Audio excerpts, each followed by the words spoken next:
conversation about identity, mental health, and finding your way through life's transition. Life has a way of asking questions we never expected to face. Who am I? Where do I belong? How have my experiences shaped the person that I have become? Today, I'm joined by Anthony Waddell. Like many people, Anthony has found himself navigating significant transitions in recent years, exploring questions of identity, making sense of experiences that have shaped his life, navigating burnout and mental health challenges, and gaining new insights into himself along the way. Together, we'll explore what it means to live through periods of uncertainty, to better understand our own stories, and to find our way forward when life invites us to see ourselves differently. Anthony, welcome. Thank you. It's a pleasure to be here, Nadine.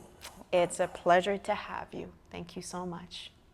So I like to start off with every guest with this question. What chapter of your life are you in right now? I would say that I'm in recovery. So I've just come out of a burnout. I didn't take time off work, but I am in that transition to figure out how to exist. Okay. That's significant. It is. Okay.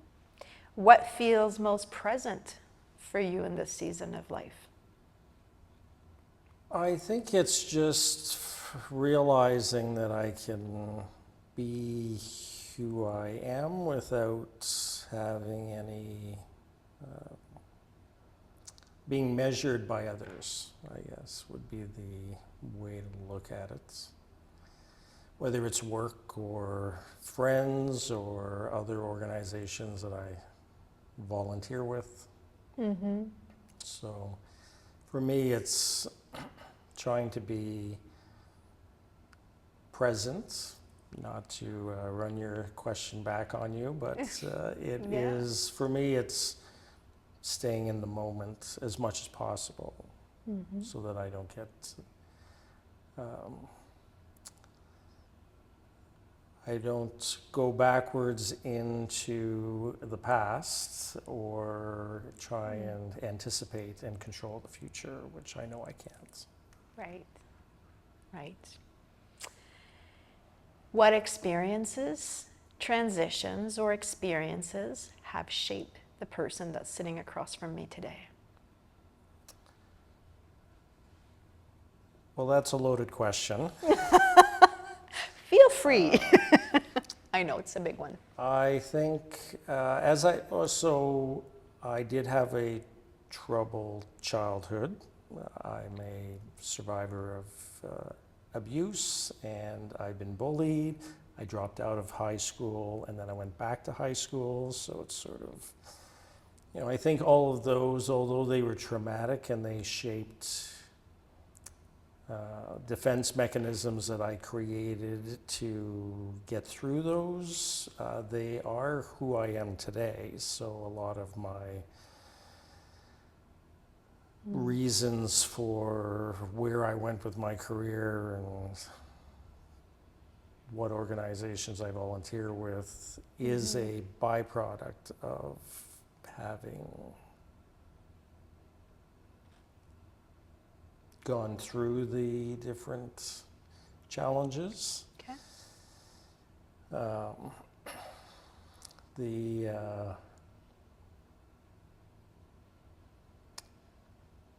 If I was to look at the actual experiences, I started my career out as an archaeologist, so I did a lot of global traveling, which I think shaped my perception of humanity as a whole. I've been in both mind-blowing experiences with that, as well as a lot of, I have trauma around some things that have happened while overseas. Okay. And so I don't think it necessarily resulted in the burnout, though I think there's at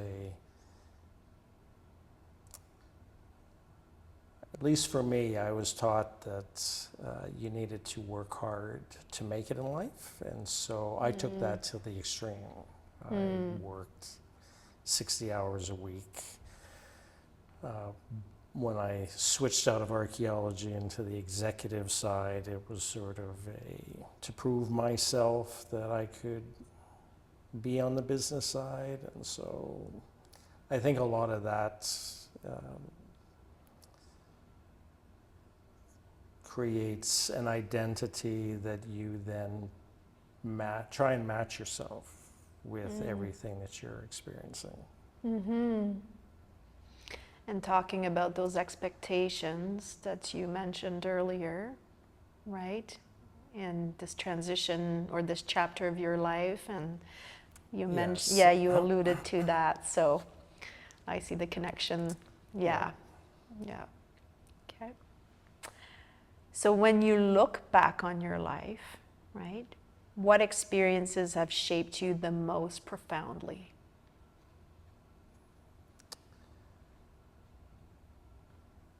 So I'm going to go into the negative. The negative side probably have shaped who I am today. So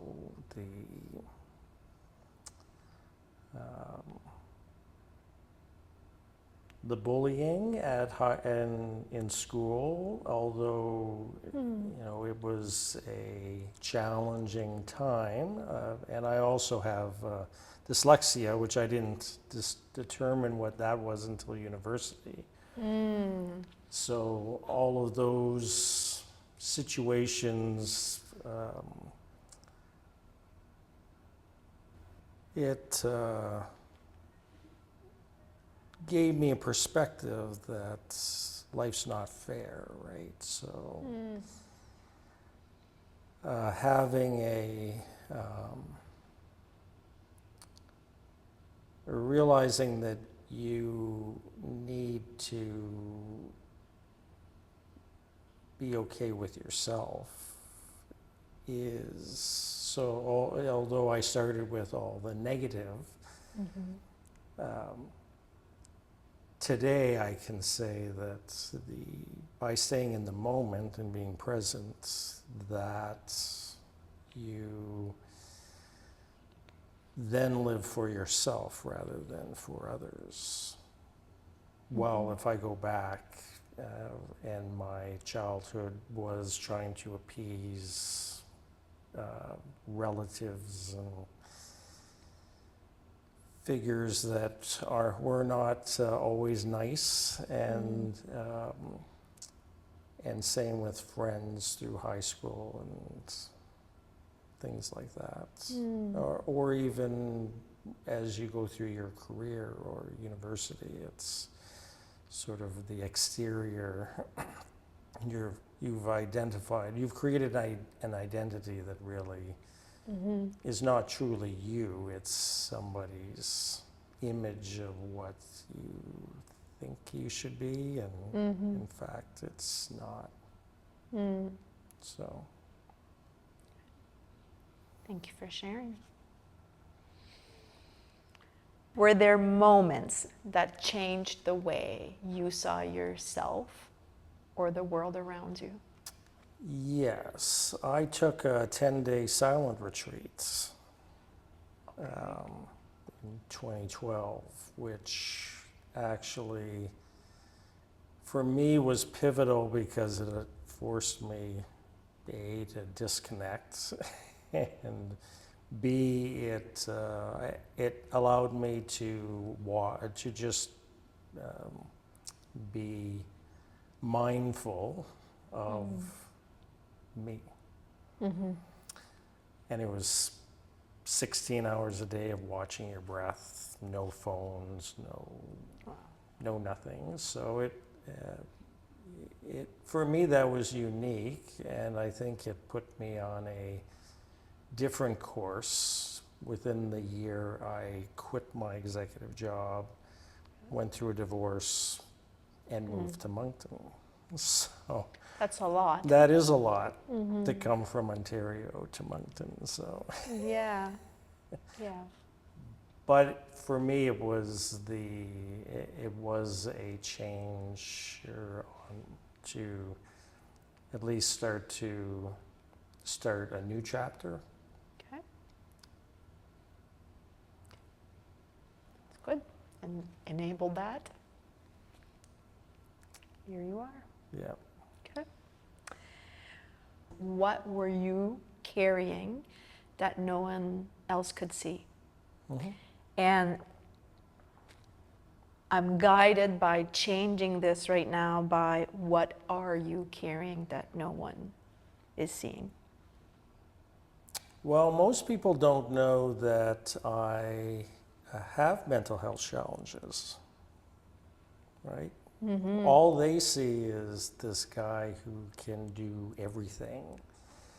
You know, I am involved in a number of different organizations. I do everything for them. At work, I'm more productive than most people because I tend to work at a much higher pace. Okay. However, I have gone through burnout a few times. I know that because I can now see the signs and walk backwards, Right. right? Coming off of this burnout, most people don't know that the reason why I'm pulling back from stuff is that I need to not go back into burnout, Right. right? Right. I mean, I found out only recently that I'm neurodivergent, and so I'm trying to figure that out. You know, that was January is when I found that out. So, so to think that you had a user manual for yourself for the last 50 some years, and then to find out that the user manual was wrong. Or Now not what you thought. Not what I thought. And so now I got to figure out, well, I got to rewrite or figure out what the user manual actually is. Right. So that's where I think most people don't know. I have, in the last 3 months, been more open with different organizations that I'm with. Just, it's more for them to know that I'm not disinterested. It's just I'm working through stuff that most people don't know, right? Right. So, yes. So if we now focus on the identity piece, right? So now we've heard about the childhood, right? And the abuse and some of the trauma also during your career as an archaeologist. Now the few burnouts and recent diagnosis of, being neurodivergent. So how has your understanding of yourself changed?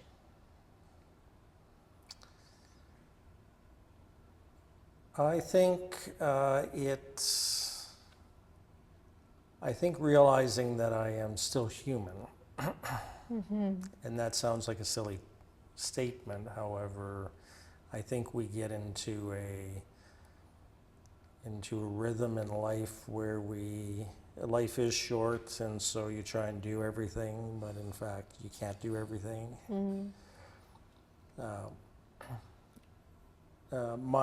Because I'm in recovery currently, I'm trying to I think a lot of what I have done is to try to appease, to be liked. Okay. To fit in?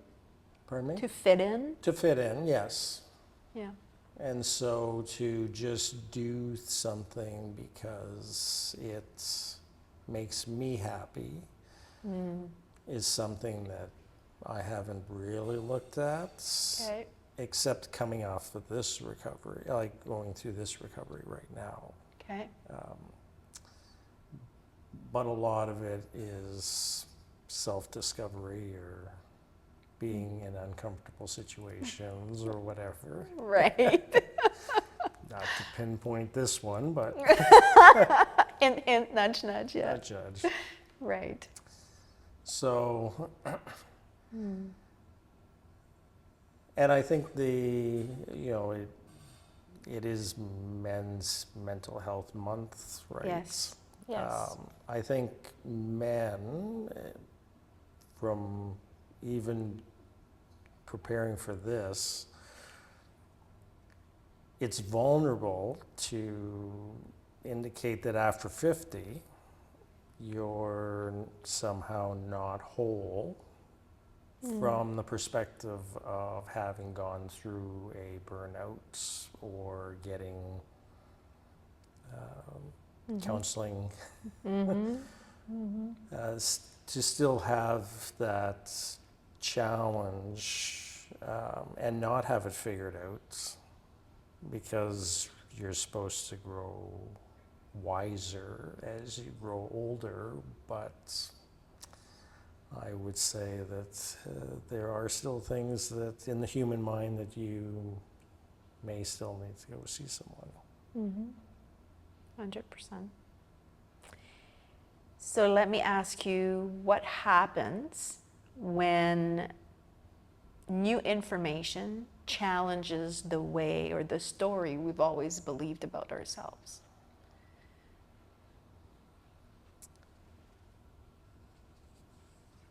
I think for me, it's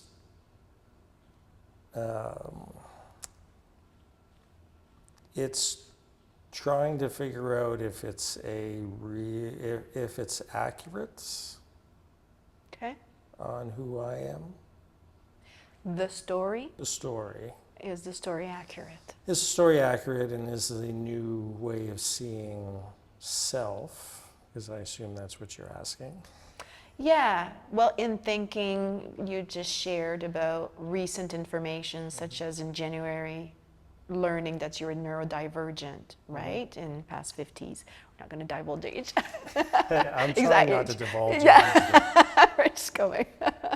Just roll with it. Roll with it. It's good. You're doing great. But yeah, so that would be an example of new information that you're finding out about yourself. Right. So how does that impact the story you've told about yourself all your life, right? Or that you believed? I think for me, I've then gone backwards Okay. to evaluate the circumstances, because obviously it would have impacted me throughout my life, and how I would have reacted or responded. And so for me, it's actually been, it's been emotional, don't get me wrong.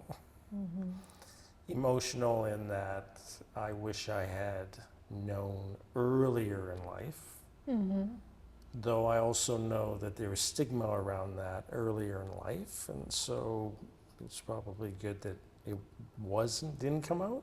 Right. But I'm still reevaluating how to function in life, basically. So, I get overwhelmed quite easily now as I continue my experience of unmasking or removing the defense mechanisms that I have put in place to help exist. And a lot of that was around the neurodivergent side, which I didn't realize. Right. So I think it's okay. It's just, it takes more time. So although I would have liked to just recovered off of the burnouts, I am fully aware that I have new information.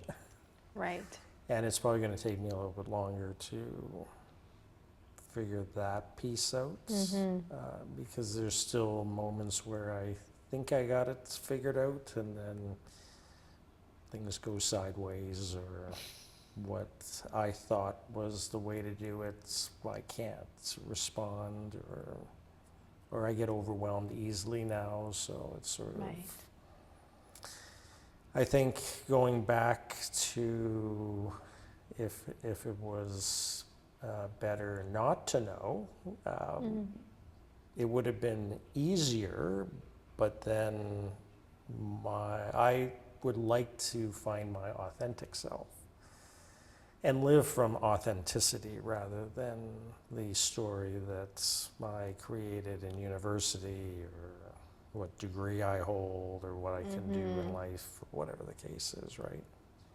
Performance. Performance, yeah. Performance driven. Okay. So you've talked about candidly being in recovery from not a first, but few burnouts, right? So looking back, what signs were present before you recognized it? I think the being overwhelmed with tasks, even basic tasks like cleaning your place, or Right. doing laundry. If for me, I can see that now, that if a task that it should be simple is overwhelming you, then that's probably a sign that you need to do something. Okay.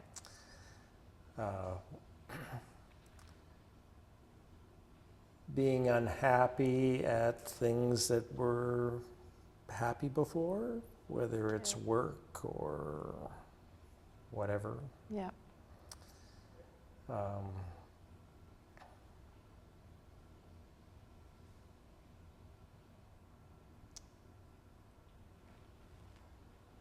Other signs? I had another sign, but I can't think of it. That's why I should bring pieces of paper, right? No. Little cue cards. It's okay. It's okay.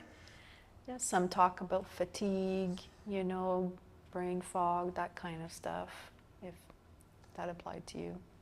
I think at work is where I saw it Okay. first.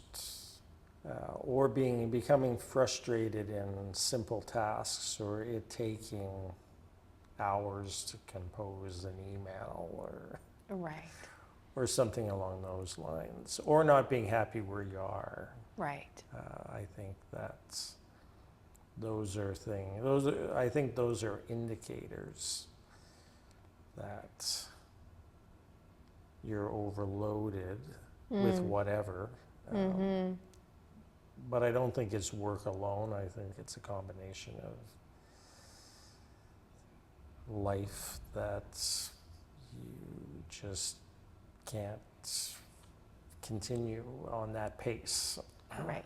I know I've been told for months that I needed to cut back, and although I was cutting back, I was also filling in other stuff. You were replacing. I was replacing. I'm a very, very good replacer. So although I would remove some stuff, then I would suddenly get other stuff that I would take on. And I also have a problem saying no. So because I feel bad if somebody asks me to do something, and maybe it's something that I like to do. But then if I can't find the time to do it properly or Right. with quality, then to me it's not really Yeah. any better. Okay. What became difficult to sustain? I think the performance, I'm going to use your term, the performance or the pace, probably the pace of life. Trying to be everything because it was a false identity of being the perfect guy who could cover everything and I could do everything. Yeah, it was the pace. Okay. Not enough time in the day. Right. in your, and I, because you've shared this with me, those were already jam-packed weeks. Exactly. And you know, I learned in my, I have facilitated meditation, and it's known that 20 minutes of meditation is about 2 hours of deep sleep. And so there was a moment when I owned my own consulting firm here that I would work a full-time job, I would do the consulting, and then I would do some meditation. And for me, the meditation was the answer to stretching time. And so I could run on 2 hours sleep A night. a night and do 22-hour days, 7 days a week. Of course, you know, I only existed that way probably for 4 years before I finally probably burnt out. But for me, I closed down the consulting business, Okay. which to me, I then got out of the pace and the burnout, but then I filled it with volunteer stuff. So Replacer. Replacer. Replacer. That'll be my new nickname, Replacer. Well, this is the next question. What did that experience teach you about yourself? That I'm a performer. I'm trying to get people to like me, whether it's at work or it's with the organizations that I volunteer with, rather than taking time for myself. So for me, taking time for myself was volunteering. But it's really not if all you're doing is working, Right. right? So Right.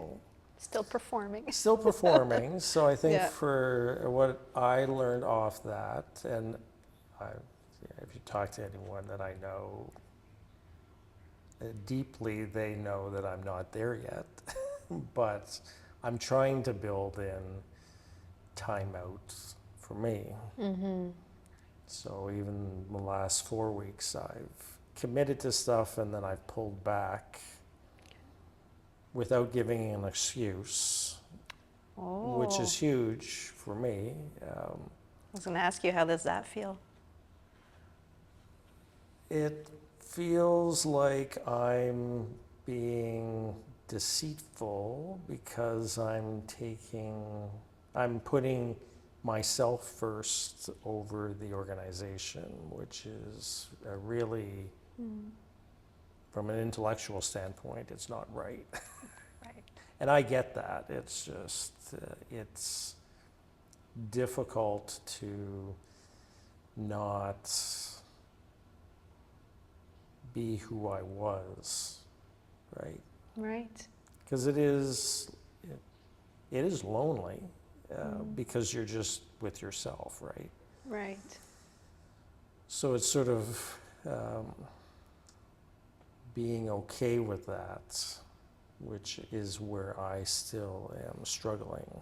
And I will still subject myself to doing stuff that I like. However, I know that I need time off, right?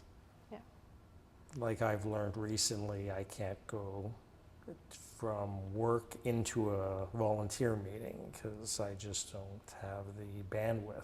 Right. But there was a time that I would have subjected myself to doing that, regardless of how that would have made me feel. But today I'm trying to sort of manage and be more caring to myself.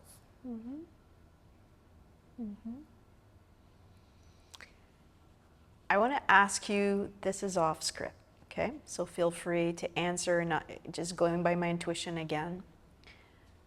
During my season of healing, one of the beliefs I knew was there, but that I've tapped deeply into and addressed in therapy, was this limiting belief that I was unworthy of love unless I performed.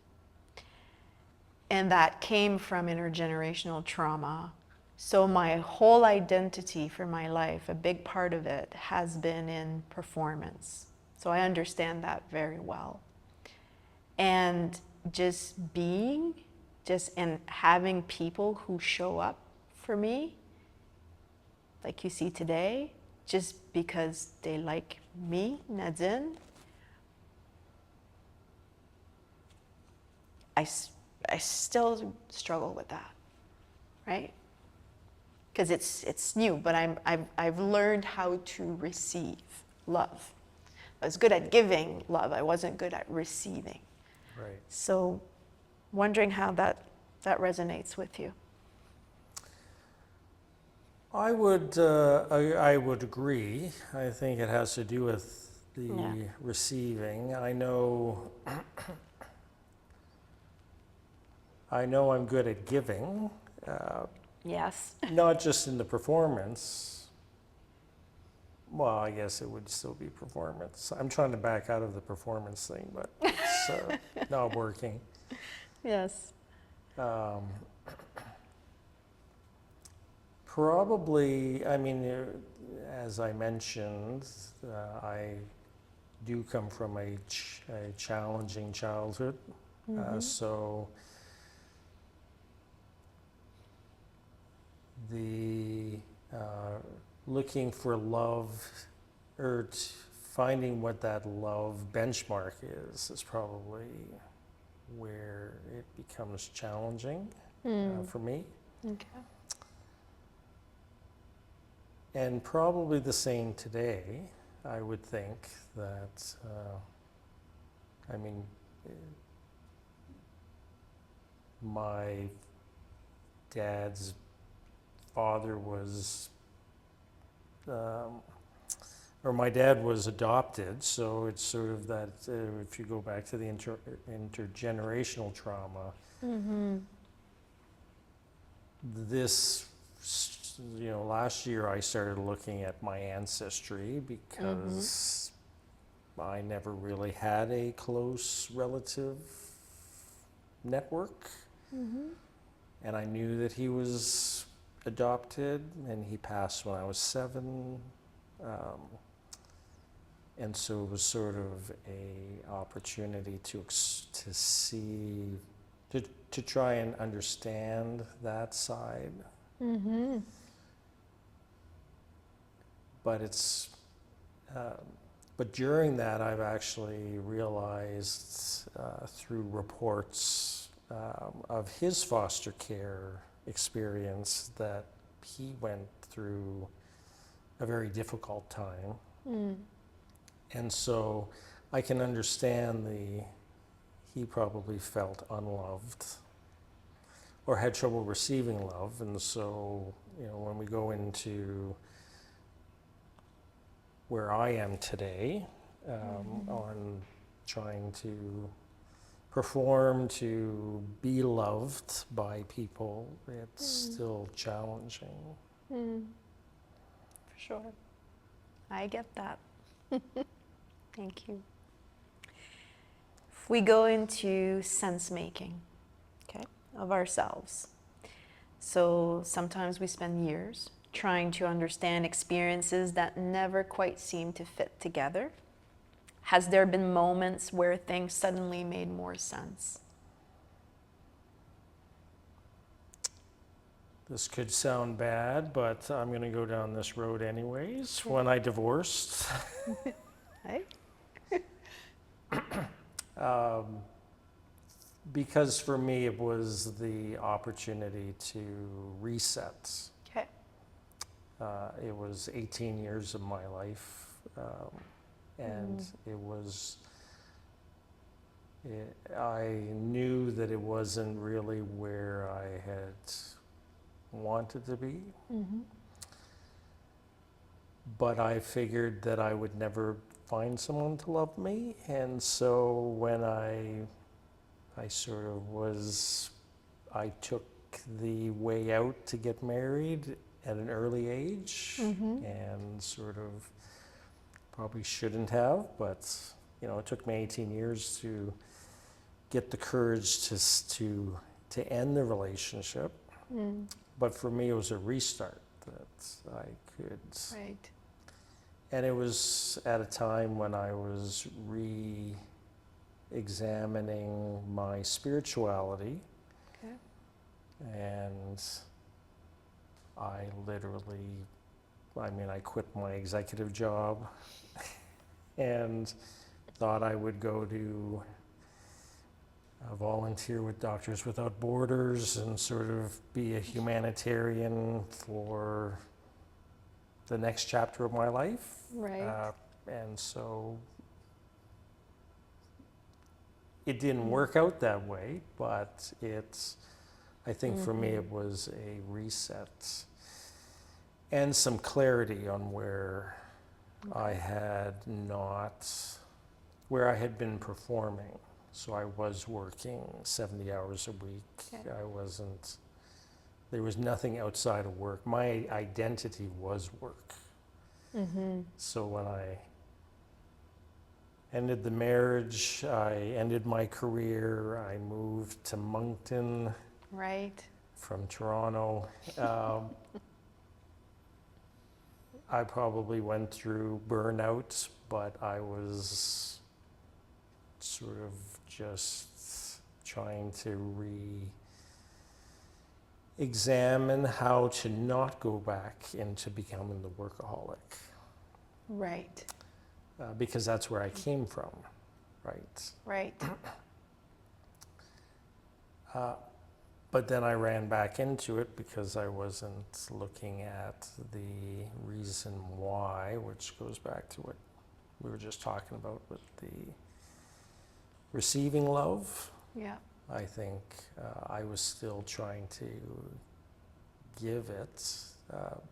This time it's different, and I'm going to blame it on age. I think I'm at a point where I can see now that I am repeating the pattern, but that this feels different. Like I've got a support system in place that's different than the last few times that I think I've gone through similar. So. Yeah. Do you find you have also another awareness that's present just because of new information, or, life evolves? It does evolve. Yes, I think so. It's, I think with the internet, I won't go into AI, but with the internet, there's a lot more resources that you can source out yourself. Yes. Which if I go back to 2013 or prior to that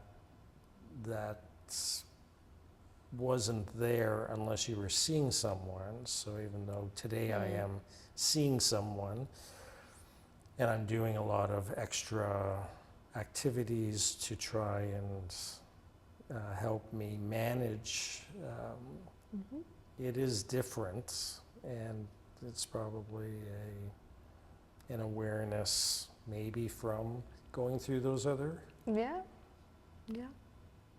Okay. If we move into vulnerability, right? Belonging and healing. So we've talked about this, and you have mentioned that June is Mental Awareness Month for men.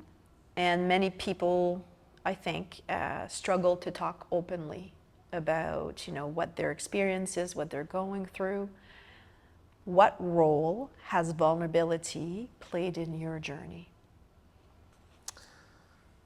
Huge in 2026.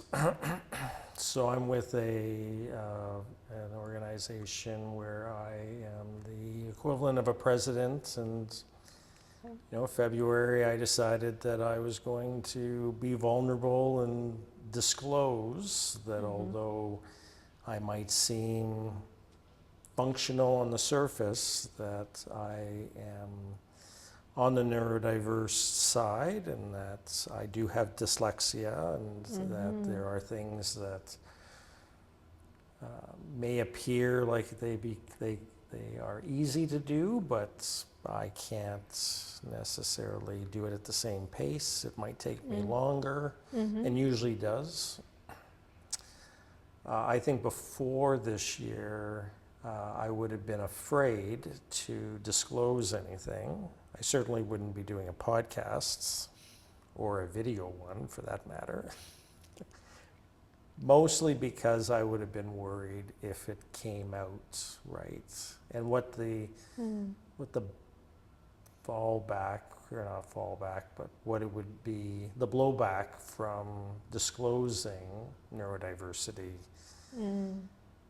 having gone through burnouts, being on the recovery side. But today I don't, it's not that I don't care, but I sort of don't care because I think that, as we've talked about, there's not a lot of resources for people that are going through. And I know that when I talk to different groups, especially on the men's side, there's a lot of people going through very similar things, but they're afraid to openly share their journey. And so I think that you need to show some vulnerability if you want to help people at least realize that they're not alone. Because until I shared in February, I figured that some men over 50 wouldn't have stuff like this happening to them, right? And I know that that's not true, but the perception is that you need to be somehow not vulnerable, or you have to protect yourself. Right. And not go out and tell people. Right. And so I'm not sure what it is with 2026, but it's in the last few months I've been openly talking to people about where I'm at. And What, in your opinion, what helps people feel seen, understood, and accepted? I think it goes back to self-love. I think if you love yourself, I think the more that you love yourself, the more you will be seen by others in a positive light. Because the people that I know that are maybe not feeling seen or heard, or feeling connected, or accepted, have self-love issues. I'm going to try and accept my own philosophy in life after we are done this today. But Appreciate that. Yep. What has healing looked like for you? I think, so I don't like to dwell on the past, though I think the past helps to understand the masking that I currently am doing. I do have a therapist that I work through weekly on stuff, so you know, to me that's, regardless of if I was on recovery or not, I think we should all have a therapist to talk to. Outside of your family unit. I think for me right now, I'm trying to find stuff that I can do without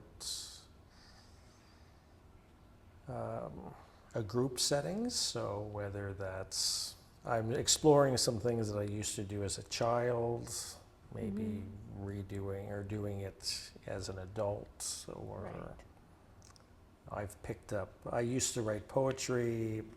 It's been 25 years since I wrote poetry. However, I have a journal and I now write poetry. I'm not sharing it with anyone, but to me, it's allowing me to tap into a creative side that I haven't touched in a long time. Right. So for me, healing is sort of, it's honoring yourself, it's listening to your body if you're feeling tense. I've reincorporated meditation in my day, so those are things that I think are part of the healing process. I don't know if you can ever be fully healed, but I think to find a way to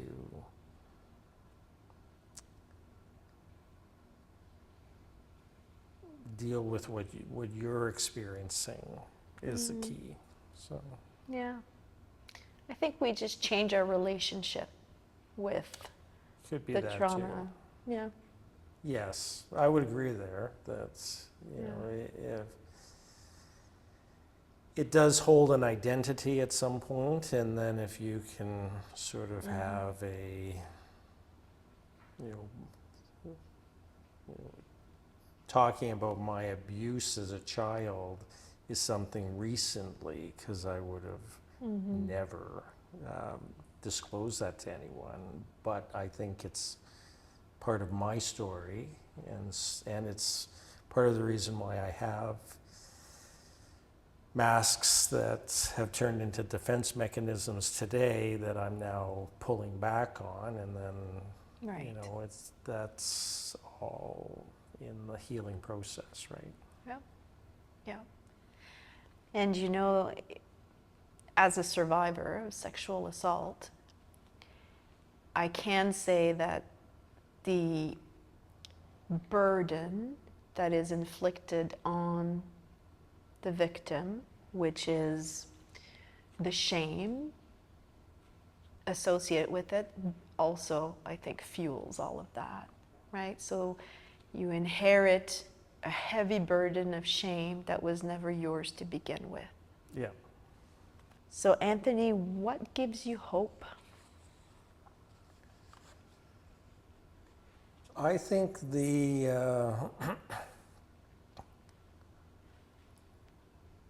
I can see myself changing in a good way. So I think for me that is the hope.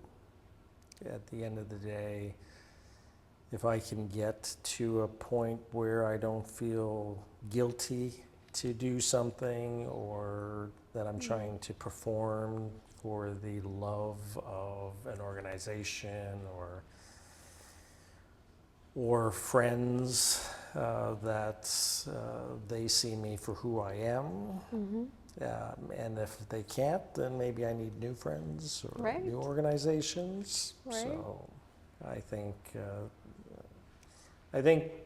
being that I've not had to take time off for the burnouts already gives me hope, because I see other people that usually have to take time off in order to resolve things, and so that is my hope. Okay. So what has your journey taught you about being human? That that it's okay to say no. Everyone else does, so I don't know why I can't, right? I think a lot of it is that you set you're the one really that's setting the expectations. So if I take a look at work, or if I take a look at whatever, it's my expectation. Well, I need to get this email out for these volunteers by today because I put it in my calendar, but who told me that? Well, I did, so I'm the one that's... So I have to manage my own expectations. Right. And if I can't meet my own expectations, it's okay to I'm not going to get fired from myself, right? So I think humor Yes. is part of that understanding that it's okay to be human, right? Right. Right. At the end of the day, um, life goes on, and Yeah. it's a whole heck of a lot easier if you can laugh. Yes. And part of my thing is not to take life so seriously, right? Mm-hmm. That when I look back, there are many chapters in my life where I was very serious, where my expectation was perfection, and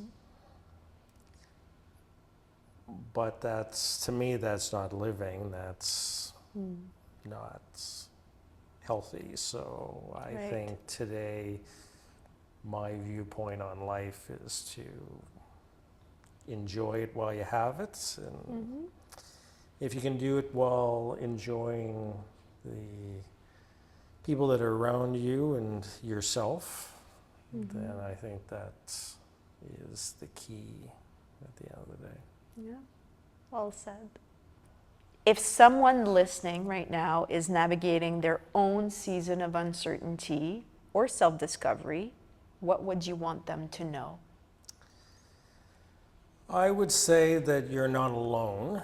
I think everyone goes through this. Actually, I would say that probably everyone has gone through it. It's just a difference between the people that are willing to speak about it and those that are not. It will get better. There are resources out there. And when I say resources, I'm talking on the therapist side. Right, right. And just take the time that you need to figure it out. I mean, there is no rush to fix yourself. And I don't think it's a fixing anyways. I think it's just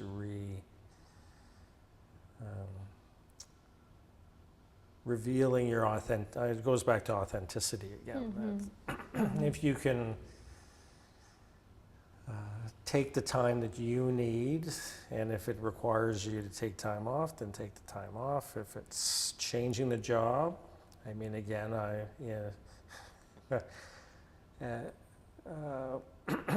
I'm in a generation where you sort of pick a career and you stick with it, but since 2013, I have changed careers like 6 times, and every time that I do, I think, what am I doing?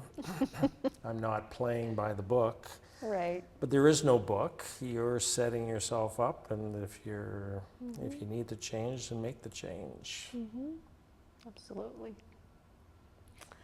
So we are at our closing. So 2 questions for you. What is resonating most strongly with you right now? That I can share and not want to pass out. So if you want complete honesty. Yeah, that's candid. I appreciate that. I think it's important that people speak about what's going through with them, if they can. I mean, I have flip-flopped about doing this, as I disclosed to you, since I did the survey, so. I know. But I'm going to take my own advice as I listen to myself, that it's okay to be yourself, and that at the end of the day, you can love yourself. And there can be positive consequences to that. Yes, positive consequences. I don't have to perform, right? Right. And I do think that what you shared today will be very meaningful to a lot of listeners in general, but I think among men, yeah. So thank you for that. You're welcome. Is there anything we haven't talked about that you'd like to share before we close? I don't think so, because the amount of questions that were on your form gave me a panic attack every time I looked at it. So Oh no. I'm pretty sure we covered it all, right? That's good. So we can, yeah. We covered it all. We covered it all. Okay. There you go. That's the take. Yeah, that's we covered the take it there. all. We covered it all. Well, Anthony, thank you so much for your time today. Thank you for sharing your story.